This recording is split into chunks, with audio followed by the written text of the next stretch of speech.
ফেসবুকে যখন সামান্তাকে দেখলাম আমার মনটা খুবই ভালো লাগলো।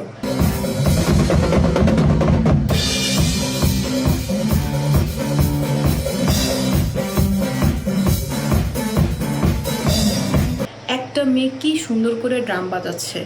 জানি সে মুসলিম পরিবারে জন্মগ্রহণ করেছে, তার জন্য ড্রাম বাজানো চারটেখানে কথা না, কিন্তু এরপরও সে সব বাধা ফেরিয়ে ড্রাম বাজাচ্ছে।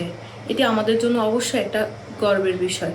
কিন্তু কিছু হুজুর দেখলাম তাকে নিয়ে ট্রল করছে, কিছু মানুষ তার ব্যাপারে নেগেটিভ কথা বলছে, ড্রাম বাজানো নাকি হারাম, এই জন্য তাকে নিয়ে ট্রল করা হচ্ছে। আচ্ছা, এই যে এই মেয়েটাকে নিয়ে আপনারা ট্রল করছেন, সে ড্রাম বাজাচ্ছে, এটাই শুধুমাত্র তার অপরাধ। কিন্তু দেখেন, এই যে হুজুরগুলা মাদ্রাসা বলাৎকার করছে, তাদের ব্যাপারে তো কই আপনারা একটা টু শব্দও করলেন না। বলাৎকার হুজুরদের ব্যাপারে কিছুই বললেন না। শুধুমাত্র একটা মেয়ে ড্রাম বাজাচ্ছে, এটা নিয়ে আপনাদের এত চুলকানি। ভাই, আপনারা আসলে কেমন মানুষ বলুন তো। এরপর তার বাবাকে দেখলাম সে ফেসবুকে এসে ক্ষমা চাচ্ছে সবার কাছে। সে বলছে আমার মেয়ে ড্রাম বাজাক, এটা আমি চাইনি। সে হজ করেছে, নামাজ পড়েছে, এখন সে ড্রাম বাজায়, এটা তার বাবা এখন এভাবে বলছে। এখন তার বাবার তো আর কোনো এখানে কি বলার থাকে। সবাই যখন ট্রোল করছে তার মেয়েকে নিয়ে, তাই সেও তো ওই সমাজে বসবাস করে। তার বাবার কাছে সে বাবা আর কি করবে, কোনো কিছু করতে না পেরে সবার কাছে এসে ক্ষমা চাচ্ছে এবং সবাইকে বলছে যে আপনারা আমার মেয়েকে নিয়ে ট্রল করবেন না, আপনারা তাকে উৎসাহ দিন যাতে সে এই পথ ছেড়ে দিতে পারে।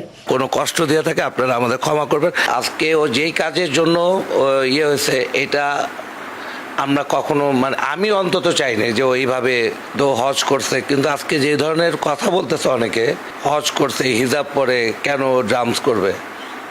আপনারা উৎসাহ দেন যে হ্যাঁ তুমি মা আস্তে আস্তে ছেড়ে দাও, এই উৎসাহটা না দিয়ে আপনারা ট্রোল করতেছেন।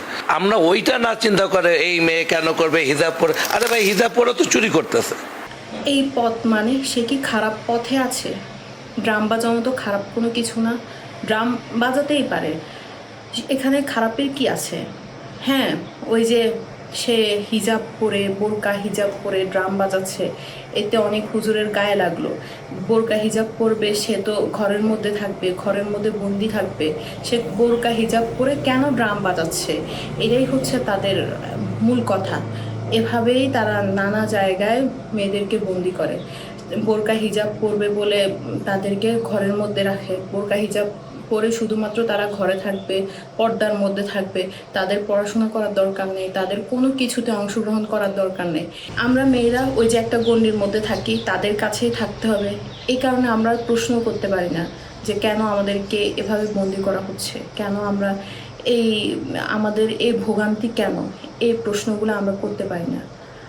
দেখেন, আজ সামান্তা এভাবে বন্দি হয়ে গেল, সামান্তাদের যে প্রতিভা, এভাবে আমরা তাদের প্রতিভার কবর রচনা করলাম। মেয়েটা কিন্তু খুবই গুণী, তার আরও শুধু ড্রাম বাজানো ছাড়াও সে আরও অনেক কিছু, অনেক প্রতিভার অধিকারী। তারপরও আমরা কিন্তু তাকে বন্দি করে ফেললাম শুধুমাত্র ধর্মের নাম করে, শুধুমাত্র একটা ধর্মের নাম করে, পর্দার নাম করে, হিজাবের নাম করে আমরা তাকে বন্দি করে ফেললাম। একটা ধর্ম, একটা ধর্মান্ধতা, একটা অন্ধবিশ্বাস কি পরিমাণ বাজে হলে একটা মেয়েকে এইভাবে শুধুমাত্র ড্রাম বাজানোর অপরাধে ট্রল করা হয়। এখানে তো ট্রল করার কথা ওই যে যারা বলাৎকার করে, যে সকল মেয়েরা ধর্ষিত হচ্ছে, মাদ্রাসায় ধর্ষিত হচ্ছে যে সকল বাচ্চারা, তাদের সেই বলাৎকার হুজুরদের বিরুদ্ধে আমাদের কথা বলার কথা। কিন্তু আমরা তাদের বিরুদ্ধে কথা বলছি না, আমরা কথা বলছি নারীদের বিরুদ্ধে। কারণ নারীদের বিরুদ্ধে কথা বলা খুবই সহজ।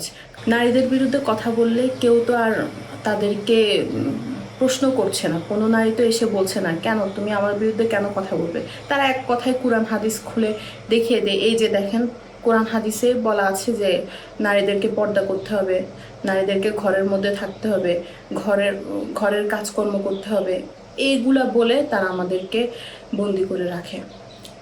আচ্ছা, এই যে আপনাদেরকে আরেকটা ভিডিও দেখাই, সেটি হলো এই যে খান সাহেবের ভিডিও, দেখুন।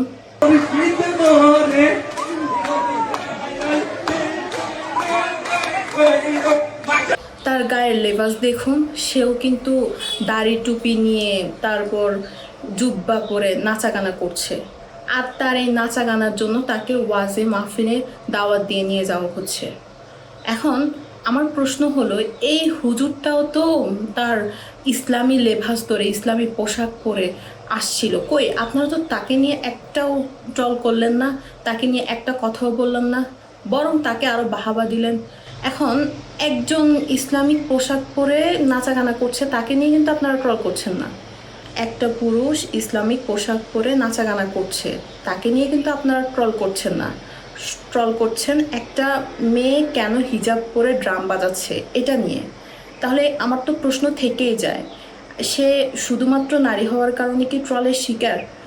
ইসলামিক দৃষ্টিকোণ থেকে, আমার দৃষ্টিকোণ থেকে নয়, এই যে আমাদের খান সাহেব উনিও কিন্তু অপরাধী। কই ওনাকে নিয়ে তো আপনারা ট্রল করছেন না, বরং ওনাকে আরও বাহাবা দিচ্ছেন, ওনাকে আরও মাথায় তুলে রাখছেন। এত হিপোক্রেসি কেন ভাই, এত হিপোক্রেসি কেন? অপরাধ তো দুজনই করলো, ট্রল করলে দুজনকে নিয়ে করেন, একজনকে নিয়ে ট্রল করবেন আর আরেকজনকে বাহাবা দিবেন। এই কেমন হিপোক্রেসি আপনাদের?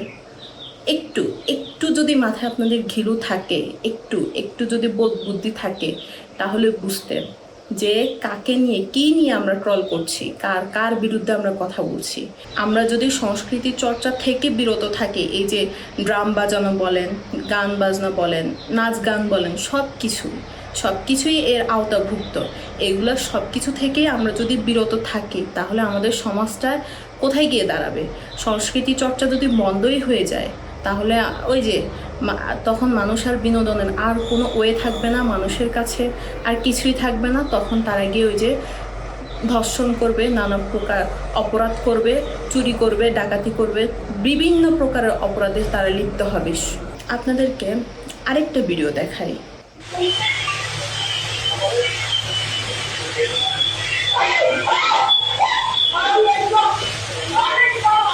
এই যে ভিডিওটি দেখছেন না, একজন দাড়ি টুপিওয়ালা, জব্বা পরা, সে একদম ধর্মীয় লেবাসধারী, সে একটা বোরকা পরা একটা মহিলার উপর, মাঝবয়সী মহিলাটার প্রায় আমার মায়ের বয়সী হবে, এরকম একজন মহিলার গায়ের উপর ঝাঁপিয়ে পড়ল। কই এই যে মহিলা, এনার বোরকা হিজাব তো এনাকে রক্ষা করতে পারলো না। আসলে বোরকা হিজাব কোনো সমাধান না। যদি সমাধান হতো তাহলে আজকে এনার বোরকা হিজাব এনাকে রক্ষা করতে পারতো। কই রক্ষা তো করতে পারলো না, বরং এই যে সিসিটিভি ক্যামেরা, এই সিসিটিভি ক্যামেরা থাকবার কারণে আমরা ধর্ষককে দেখতে পাচ্ছি যে একটা দাড়ি টুপিওয়ালা এসে একটা মহিলার উপর ঝাঁপিয়ে পড়লো। এর সাপেক্ষে আমরা তার বিচারও করতে পারি, তার চেহারাও সিসিটিভি ফুটেজে দেখা যাচ্ছে। তাহলে আপনারাই বলুন, বোরকা হিজাব কি একটা মেয়েকে সুরক্ষা দিতে পারে নাকি পারে না? বোরকা হিজাব কখনোই একটা মেয়েকে সুরক্ষা দিতে পারে না। যে ধর্ষক সে সবসময় ধর্ষক। এই ধর্ষকদের বিচার করতে হবে, আমাদের নারীদেরকে সচেতন হতে হবে, এই ধর্ষকদের বিরুদ্ধে আওয়াজ তুলতে হবে, এবং যে বা যারা এই বোরকা হিজাবের নাম করে আমাদেরকে বন্দি করার চেষ্টা করে তাদের বিরুদ্ধে রুখে দাঁড়াতে হবে। আমরা নারী হয়ে জন্মেছি বন্দি হয়ে থাকার জন্য না, এটা সবাইকে বুঝতে হবে। আপনারা সবাই বুঝুন, ভাবুন, চিন্তা করুন, চিন্তা করতে শিখুন। ধন্যবাদ সবাইকে।